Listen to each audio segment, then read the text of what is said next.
Troisième fois que j'emploie ce mot-là et que je vais essayer de le définir. Mal engagé, mais pas terminé.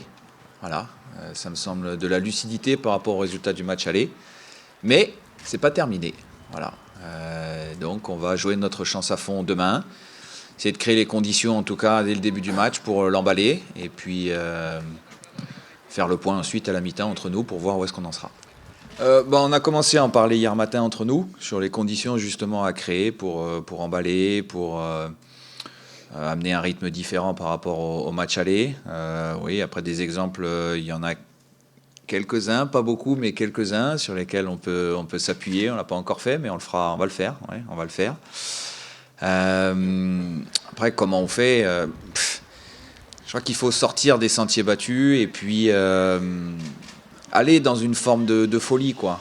Si dans ce match-là, on a quelque chose de très conventionnel, on a quelque chose de très calculé, je pense qu'on n'y arrivera pas, ils seront plus forts que nous. Et voilà. Par contre, si on l'emmène sur un autre chemin, peut-être qu'on peut créer quelque chose, en tout cas une atmosphère différente, ça sera l'objectif.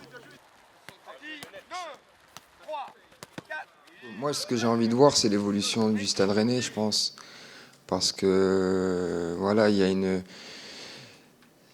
a une certaine sérénité maintenant, entre guillemets, quand on entame les matchs de Coupe d'Europe, puisque ça fait maintenant 6 ans qu'on en joue. Donc forcément, il y a une évolution positive.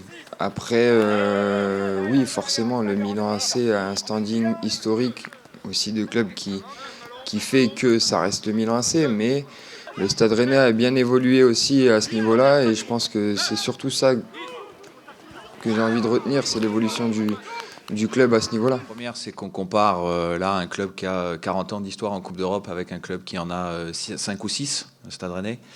Et Boris faisait état et référence de 2019. Il reste un joueur de cette époque-là, c'est Benjamin. Donc il y a aussi ça à prendre en compte dans l'évolution du club, c'est la continuité ou pas qu'on a dans les effectifs pour faire fructifier finalement l'expérience accumulée les dernières années. Et lorsqu'il y a beaucoup de rotation, qu'il y a beaucoup de changements, ça influe aussi sur le temps nécessaire pour pouvoir franchir ce cap-là. Voilà. Je me suis permis juste ces deux précisions-là. Oui, comme je l'ai dit, on est ressorti du match frustré, mais surtout sur le plan du score, parce que je pense qu'on aurait mérité de marquer un but, ce qui nous a manqué.